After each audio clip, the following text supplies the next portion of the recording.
आपका हमारे चैनल पे स्वागत है। इस वीडियो में हम आपको बताने जा रहे हैं कि भाई भगवान को नैवेद्य क्या चढ़ाएं।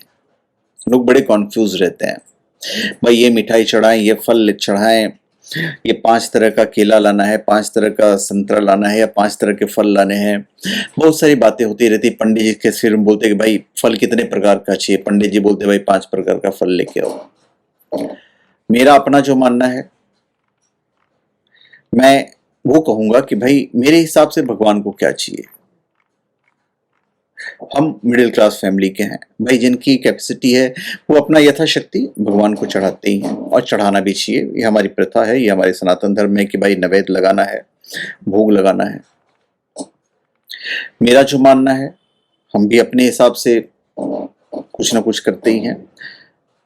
महाभारत में एक जगह कहीं लिखा हुआ है कि दुर्योधन की मेवा त्यागी साग विदुरकर खायो। क्या है? दुर्योधन की मेवा त्यागी साग विदुर घर खायो। अर्थात जब कॉम्प्रोमाइज करने के लिए भगवान श्री कृष्ण गए थे हस्तिनापुर, तो भगवान श्री कृष्ण ने दुर्योधन का निमंत्रण अस्वीकार कर विदुर के घर पे जाके, उनकी पत्नी सुलभा के घर जाकर साग का भोजन किया। तो इससे हमें क्या सीख मिलती है? मतलब भगवान भाव के भूखे हैं। परमात्मा का दूसरा नाम प्रेम है और वे प्रेमाधीन है। अब इसको आप टेकन फॉर ग्रांटेड मत ले लीजिए। Taken for granted in the sense भाई वो श्लोक पढ़े तो मतलब कि ठीक है, बहुत अच्छा भाव, कुछ चढ़ाए नहीं। माखन, मिश्री, शक्कर, जल आप चढ़ा सकते हैं। देखिए, भगवान प्रेम के अतिरिक्त अन्य किसी साधनों से नहीं रिश्ते हैं। तो प्रेम से निवेदित किए गए भोजन में वस्तुओं का कोई महत्व नहीं है। आप चांदी के थाल में खिलाइए या तांबे के एक थाल में या पीतल के थाल में। एल्युमिनियम और जो स्टील है उसको तो अवॉइड ही कीजिएगा, अशुद्ध माना जाता है इसके लिए। भगवान ये नहीं देखते कि भाई कटोरी कैसी है, गिलास कैसा है, चौकी है कि नहीं, भोजन देखने में सुंदर लग रहा है कि नहीं, उसमें घी में बना है, तेल में बना है।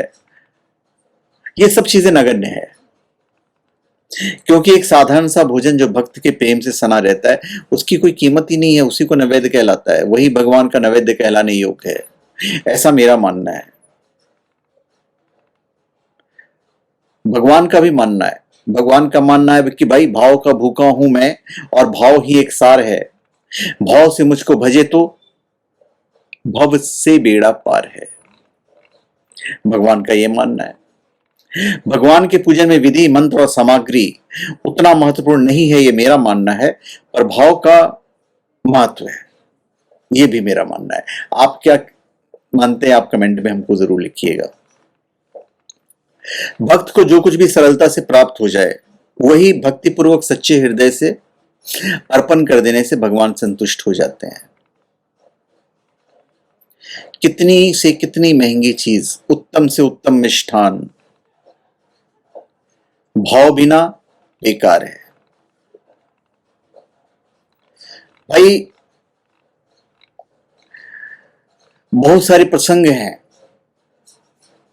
हमारे शास्त्रों में जहां पे यह विदित होता है कि भगवान हमेशा भाव के ही भूखे रहे।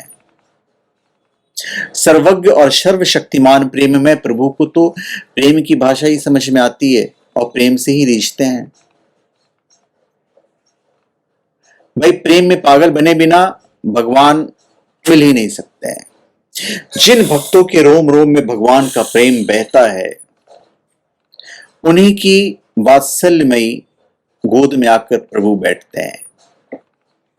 भगवान श्री कृष्ण ने गीता में कहा है कि जो कोई भक्त मेरे लिए प्रेम से पत्र, पुष्प, फल, जल आदि अर्पण करता है, उस भक्त का प्रेम पूर्वक अर्पण किया हुआ वो पत्र, पुष्प आदि में साकार रूप से प्रकट होकर प्रेम पूर्वक खाता हूं। तो भगवान यहां पे क्या मैसेज दे रहे हैं कि भाई मैं प्रेम का भूखा हूं, वस्तुओं का नहीं।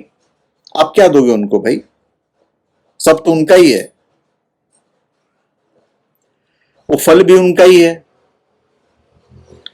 पुष्प भी उनका ही है, मिष्ठान भी उनका ही है, पूरा ब्रह्मांड ही उनका है। हम अपने घर में छोटा सा मंदिर बना के सोचते हैं कि भाई हमने भगवान के लिए कितना सुंदर घर बना दिया है। ये तो पूरा ब्रह्मांड ही उनका है, आप क्या बनाओगे, हम क्या बनाएंगे। हम सोने की मंदिर बनाते हैं अपने घर में, चांदी की मंदिर बनाते हैं अपने घर में, आस्था का विषय है ये, है तो बनाओ, वो भी उन्हीं का है। हमारे अंदर भी परमात्मा ही है, आत्मा है, परमात्मा का ही अंश है भाई। तो जो इन्होंने चाहा उन्होंने अपने लिए बनाया, आपने कहां बनाया, उन्होंने ही बनवाया। तो यहां पे आपके लिए तो भाई भाव ही इंपॉर्टेंट है, इसलिए भाव हमारे लिए सबसे ज्यादा इंपॉर्टेंट है, ना कि महंगी से महंगी खाना पीना, दूध दही मिष्ठान। ये मेरा मानना है। बाकी जो विधिवत पूजा है उसको आपको करना है, गलत मंत्रों का उच्चारण नहीं करना है। मंत्र यदि आप नहीं पढ़ पाते हैं तो नहीं पढ़ना चाहिए, पर उच्चारण उसका सही होना चाहिए।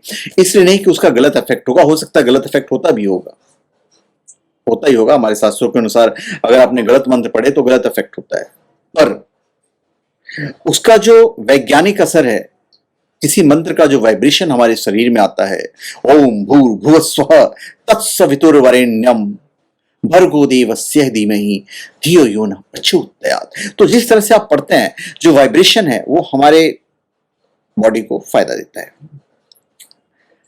तो यहां पे भी भाव बड़ा इंपॉर्टेंट है। कभी कभी आप देखते होंगे आप भाव में बह गए, आपकी आंखों से आंसू गिर रहे हैं, तो उस आंसू की भी कीमत है भाई। आपको लगता है कि भगवान आपसे बातें कर रहे हैं, भगवान को भी मजा आता है, भाई तुम रो लो, हम तुमको देखेंगे छिप छिप के। तो वीडियो का मोटिव है कि नैवेद्य कैसा होना चाहिए, हमने बताया, आपने सुना। अब आप हमें कमेंट में बताइए कि भाई हमने जो कहा है वो सही है गलत है, या आप अपना कमेंट दीजिए, हम उसका भी वीडियो बनाएंगे। तो धन्यवाद, आप सबका हमारे चैनल पे स्वागत है।